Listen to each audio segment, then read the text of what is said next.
family stopped caring about my birthdays, though. What age do y'all think families stop caring about your birthday? Stop celebrating you with gifts. Somebody said 30. Damn, they got a good family. Somebody said 12. They family don't give a fuck about them. Last good birthday gift I got from my family, I was 16 years old. For my 16th birthday, my mom got me a 1996 Jeep Grand Cherokee for my birthday. Y'all like, ah, whoa, but the year wasn't 1996. That car was some bull. But it started up, it got me to where I was going. Yeah, every day I used to walk to school, so just to be able to drive and have transportation, that shit felt good. Because in my neighborhood, we had this guy, his name was Pedophile Joe, and he used to wave to all the kids with his balls hanging out of his shorts. I told my mama, she's like, stop looking at his balls. I was like, Ma, they swinging. They hypnotizing me, telling me to go in the house.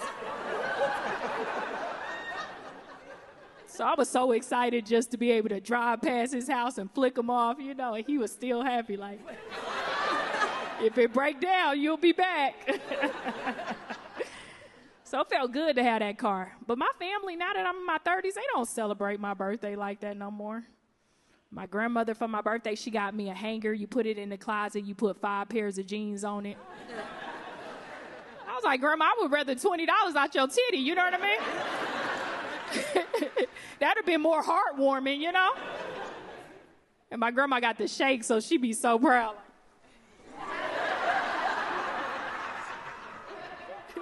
And I don't know what it is, but I copy people's mannerisms, so when she shake, I shake too.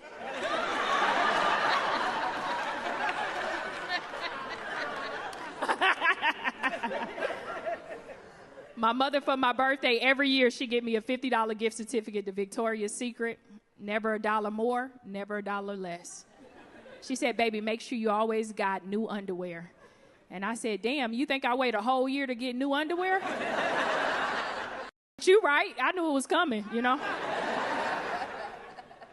My dad, for my birthday, he actually called me. You know, people don't even call you for your birthday no more. Remember back in the day, you could hear your grandparents call you like, hey, baby, happy birthday to you.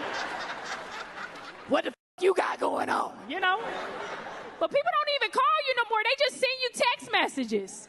You don't hear their voice anymore. So if you died that day, you at least remember their voice. No, it's just a text message. And God forbid that they follow you on social media. They just put up under the picture that you said, hey, y'all, it's my birthday. And they're like, yeah, happy birthday. But my dad called me, and I was like, oh, shit. So I answered the phone, and he was like, hey, baby, I got you something for your birthday. Check your text message. And I was like, okay. And I looked at my text message, and it was a picture of a 3-month-old baby girl. And I was like, wow, Dad, whose baby is this? He was like, it's your baby. I was like, what? He was like, yeah, the family got together, and we sick of waiting on you having kids, so we figured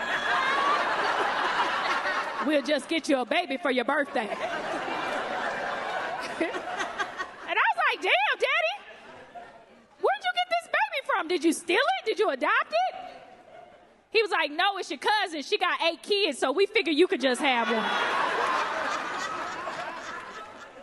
And I looked at this 3-month-old baby girl, and she was absolutely beautiful, and it's my first cousin, so the baby favored me. So I was like, oh, shit, I don't have to go through, like, a whole birthing thing. I got me a baby just 3 months already, can hold his head up, you know what I mean?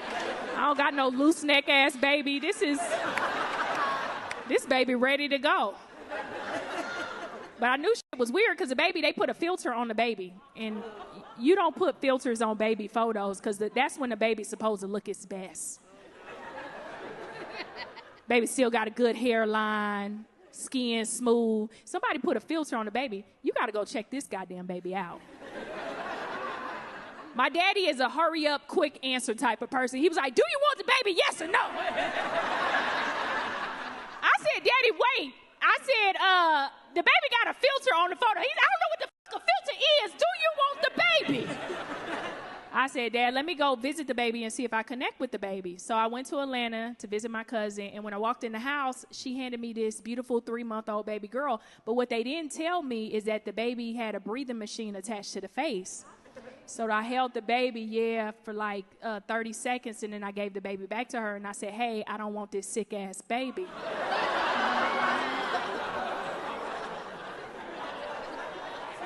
I was like, this baby got a salvage title.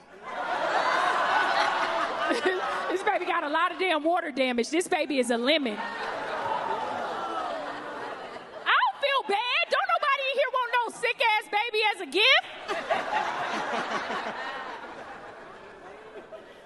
Don't cover up your damn laugh. You know you don't want that baby. I said, line up your other 7 kids. Let me pick from one of the good ones. They was dancing and I was like, nah, y'all ain't gonna go viral. I'm out of here. And my cousin, before I left, she all walked all over. So, and she said, I already got the baby stuff packed. You sure you don't want the baby? I said, you don't want that sick-ass baby. That's why you trying to give it away. I don't care if y'all judge me. This is a real-life story. Some comedians up here laughing. I'm telling y'all the goddamn truth. I'm gonna say what's on my mind. I want a baby with a clean title. Where am I at in my life? I feel like I'm turning into my mother every single day. I used to look at my mother as a child like, bitch, I will never be you. Now I just wake up in the middle of the night like, who the hell left all these damn lights on? And I live by myself, I left them damn lights on. It was me. It's crazy because I'm starting to morph into my mother. I'm starting to see my mannerisms mimic hers, and it scares me because my mother loves to watch the news. And I don't know if you know people that watch a lot of news, but they feel like the world is a far worse place than it actually is. So every time I call my mother with something exciting, she likes to hit me back with fresh fear.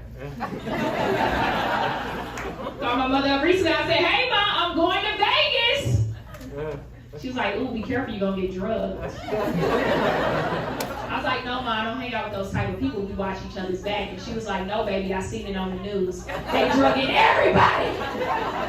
It's crazy because when my mother deepens her voice, it hits my soul. Everybody's getting drugged. It's crazy because I went to Vegas and got drugged. I don't know how she does this to me every time she has these fear premonitions.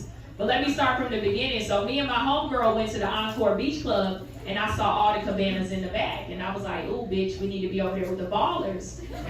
Because whenever I go to a place, I like to spot the men that are paying for shit. Like, sir, you look like you pay for shit. You got your shirt, I see your chest, but you ain't got no hair. That's like the symbol. So as soon as I go in, I'm like, ooh, 2 o'clock, there you go. But my homegirl is Debbie Downer, so she was like, no, you have to have a wristband. And I was like, these titties are the wristband. Let's go. The ladies know about the wristband titties. We made it past security tonight. I got to the first cabana, a group of younger guys. I was like, hey, what's up? And they was like, nah, keep it moving.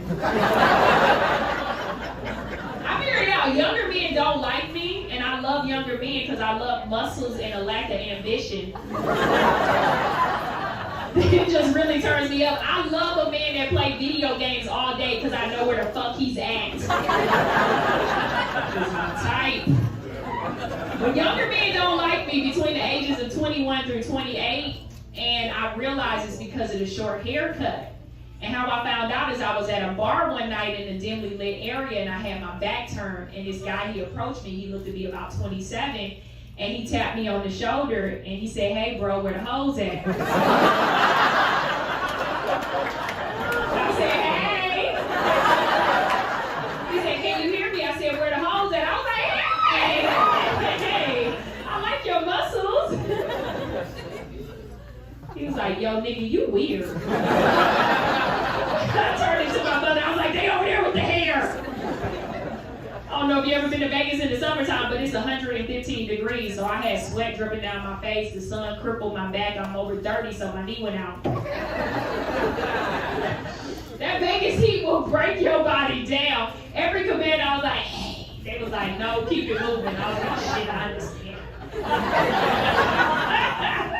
I made it to the together. This guy was like, hey, you want to party with us? And I was like, hell yeah. Should have known things was weird because he tried to feed me a piece of fruit with his hand. And I was like, ugh, that's unsanitary. I don't trust men feeding me because most men go to the restroom and you guys don't wash your hands. She said, yeah. He's like, I wouldn't deny it. How many times did you wash your hands today? 10? That's over the amount, so I know you're lying. He said, I will go high. Unless you got COVID diarrhea, ain't no damn way you wash your hands 10 times a day. But I don't trust men feeding me. So when this guy kept coming around, he was persistent with the fruit. And I was like, no, I like dick and I like fruit, but I don't like dick fruit. He was like, well, you want some water? And I said, of course. And behind my back, he put Molly in my water. I had never done drugs a day in my life, and he put Molly in my water. And when I tell you I had the best time of my life. For the first time in my life, I felt free. I was like, oh shit, now techno music made sense. I was like, like, oh shit, now I know how it feels to be white. I felt free. The struggle on my shoulder, I was non-judgmental. That same guy came back with that dick fruit, and I was like, I made a smoothie with my mouth. This is amazing. I'm single. Any single people? Yeah, we out here. It's crazy because every time I say any single people, they're like, woo! And it's like, why don't we just get with each other? Woo! I'm single, so my girlfriend hit me with this new proposition. She was like, hey, it's this new thing out where you can manifest a man. All you gotta do is write a list and the man of your dreams will come into your life. And I was like, wow, that sounds like some bullshit. But I'm at the point I don't got nothing to lose, you know? So I was like, what we gotta do? She said, first of all, you gotta write a list of what you want in a man. I said, that's easy. I want a man that's tall, dark, handsome, with muscles, and a good hairline. She was like, ooh, shit, that's asking for a lot.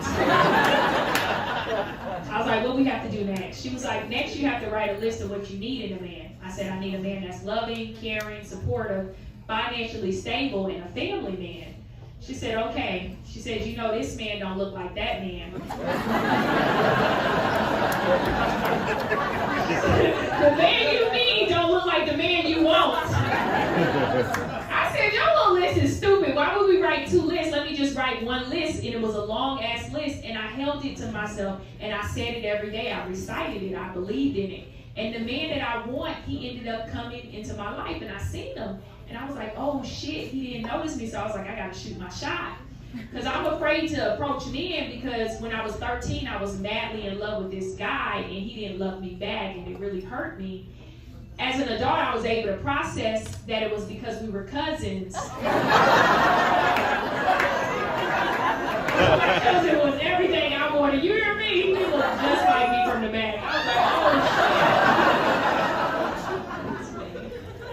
But I was like, it's 2021, I'm gonna shoot my shot. I saw that guy, I said, hey. He said, hey. I said, are you single? He said, yes. I said, what do you do? He said, I'm a personal trainer. And I was like, ooh, broke. All the ladies know that's no financial stability. So my friend said, see, I told you go back to the list. And I went back to the list and I thought about all the people that I know in their relationships. Like, how long you two been together?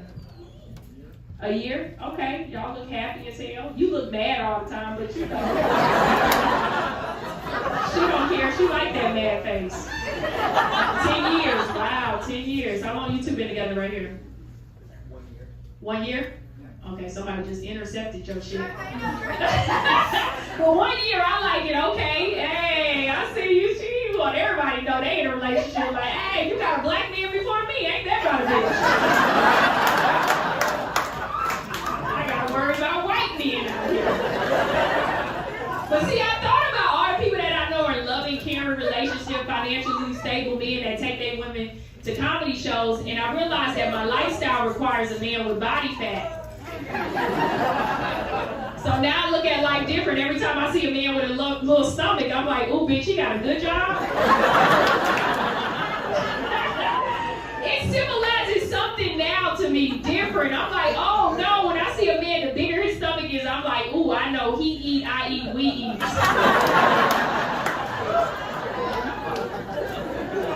I see all the men with little stomach girl, they lay like, I told you. I will knock a single woman down to get to a man with that back fat right here, you know, because every time I see that, I'm like, ooh, bitch, he on property.